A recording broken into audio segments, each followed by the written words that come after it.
A good friend of mine was a church member, tried for years Um bom amigo meu, que era membro da igreja, por uns anos tentou me ensinar o Evangelho das Famílias Eternas. Mas foi apenas durante a visitação do Templo de São Paulo, em outubro de 1978, quando eu entrei na sala de selamento, que a doutrina sobre famílias eternas adentrou meu coração. E por dias seguidos, orei para saber se esta era a igreja verdadeira. Eu não era religioso, mas havia sido criado por pais que eram. E tinha visto o que havia de bom em outras religiões. Até aquele ponto de minha vida, achava que todas as religiões eram aceitáveis a Deus. Após minha visita ao templo, busquei uma resposta por meio da oração, tendo fé e certeza de que Deus me responderia, fazendo-me saber qual era a sua igreja na terra. Após travar uma grande luta espiritual, finalmente recebi uma resposta clara. Fui convidado a ser batizado, o que finalmente aconteceu em 31 de outubro de 1978, na noite da véspera da dedicação do Templo de São Paulo. Dei-me conta de que o Senhor me conhecia e se importava comigo a ponto de responder às minhas orações. Na manhã seguinte, minha esposa e eu fomos a São Paulo para assistir a uma sessão dedicatória do templo. Estávamos ali, mas eu não sabia muito bem como apreciar aquela oportunidade maravilhosa que tínhamos. No dia seguinte, participamos de uma conferência diária. Tínhamos começado nossa jornada na igreja e encontramos bons amigos que nos acolheram nesse período de transição da vida. As aulas para membros novos e a que assistimos nas reuniões dominicais, a cada semana, eram maravilhosas. Enchiam-nos de conhecimento e faziam-nos desejar que a semana passasse logo para podermos, no domingo seguinte, receber um pouco mais daquela nutrição espiritual. Minha esposa e eu ansiávamos por entrar no templo para sermos selados à nossa família para a eternidade. Isso aconteceu 1 ano e 7 dias após meu batismo. E foi um momento maravilhoso. Senti-me como se as eternidades estivessem se dividindo naquele altar, separando-se entre antes e depois do selamento. Tendo morado como imigrante legal na costa leste dos Estados Unidos por alguns anos, eu conhecia as cidades dali, sabendo que eram, em sua maioria, bem pequenas. Cada vez que lia ou ouvia falar algo sobre os acontecimentos que culminaram na primeira visão, uma multidão era mencionada e aquilo não fazia sentido para mim.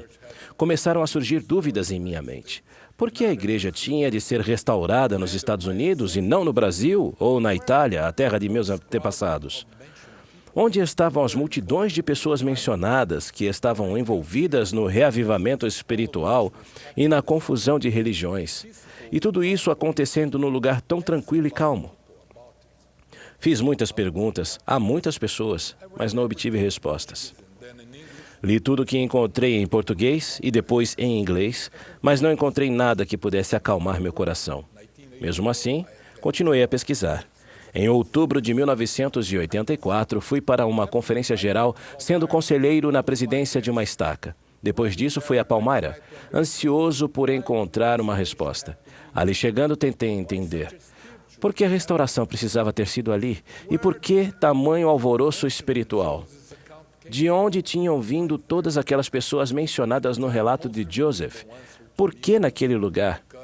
Na época, a resposta mais razoável para mim era porque a Constituição dos Estados Unidos garantia a liberdade. Naquela manhã, visitei o edifício Grandin, onde o primeiro livro de Mormon foi impresso. Fui ao Bosque Sagrado, onde orei muito. Não havia quase ninguém nas ruas da pequena cidade de Palmyra. Onde estavam as multidões de pessoas mencionadas por Joseph? Naquela tarde, decidi ir à fazenda de Pete Whitmer. E quando lá cheguei, encontrei um homem à janela de uma cabana. Ele tinha um brilho intenso no olhar. Cumprimentei-o e depois comecei a fazer-lhe todas aquelas mesmas perguntas. Ele então me perguntou, "Você tem tempo?" Eu disse que sim. Ele explicou que o Lago Erie e o Lago Ontário, e mais adiante o rio Hudson, se localizavam naquela região. No início dos anos 1800, decidiu-se construir um canal para a navegação que passaria por aquela região, estendendo-se por quase 500 quilômetros até terminar no rio Hudson. Era um grande empreendimento para a época. E só era possível contar com a força humana e com tração animal. Palmyra era o centro de parte daquela construção.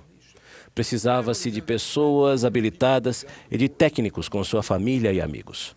Muitas pessoas começaram a chegar de toda a vizinhança e de lugares distantes para trabalhar no canal.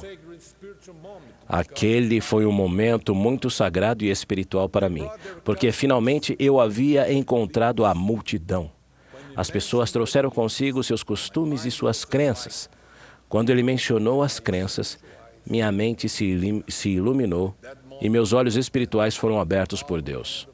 Naquele momento, entendi como a mão de Deus, nosso Pai, em sua imensa sabedoria, havia preparado em seu plano um lugar para levar o jovem Joseph Smith, colocando-o no meio daquela confusão religiosa.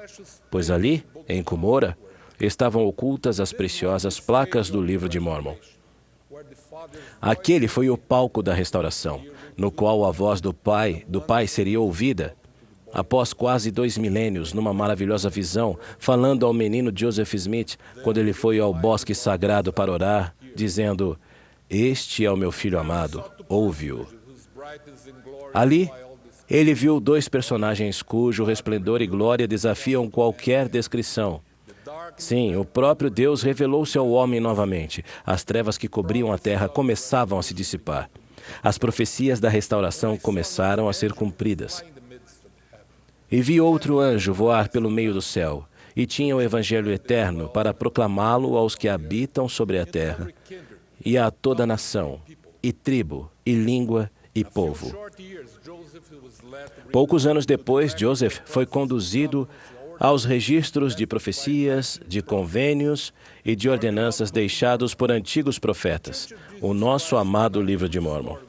A Igreja de Jesus Cristo não poderia ser restaurada sem o Evangelho Eterno, revelado no Livro de Mórmon como outro testamento de Jesus Cristo. Sim, o Filho de Deus, o Cordeiro de Deus que tira os pecados do mundo. Cristo disse a seu povo em Jerusalém: "Ainda tenho outras ovelhas que não são deste aprisco. Eu sou o bom pastor e conheço as minhas ovelhas, e das minhas sou conhecido." Ao deixar a fazenda Whitmer, não me lembro de ter me despedido.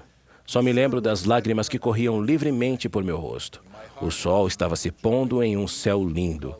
Em meu coração, imensa alegria e paz acalmavam minha alma. Eu me sentia repleto de gratidão. Agora, compreendia claramente o motivo. Novamente o Senhor me dera conhecimento e luz. Durante a viagem para casa, as Escrituras continuaram a fluir em minha mente. Pensei nas promessas feitas ao pai Abraão de que, em sua semente, todas as famílias da terra seriam abençoadas. E para isso, templos seriam erguidos para que o poder divino pudesse ser conferido novamente ao homem na terra, de modo que as famílias pudessem ser unidas, não até que a morte as separasse, mas sim por toda a eternidade. E acontecerá nos últimos dias que o monte da casa do Senhor se firmará no cume dos montes e se exalçará por cima dos outeiros. E concorrerão a ele todas as nações. Se você que me ouve tiver quaisquer dúvidas no coração, não desista. Convido-o a seguir o exemplo do profeta Joseph Smith ao ler em Tiago 1:5. E se algum de vós tem falta de sabedoria, peça a Deus, que a todos dá liberalmente.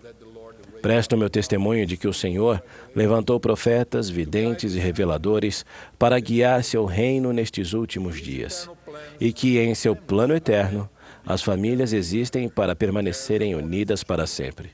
Ele se importa com seus filhos e responde às suas orações. O que aconteceu em Cumorah foi uma parte importante da restauração, quando Joseph Smith recebeu as placas que continham o Livro de Mórmon.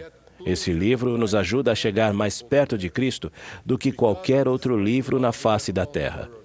Por seu grande amor, Jesus Cristo expiou por nossos pecados. Ele é o Salvador do mundo. Disso presto testemunho no sagrado nome de Jesus Cristo. Amém.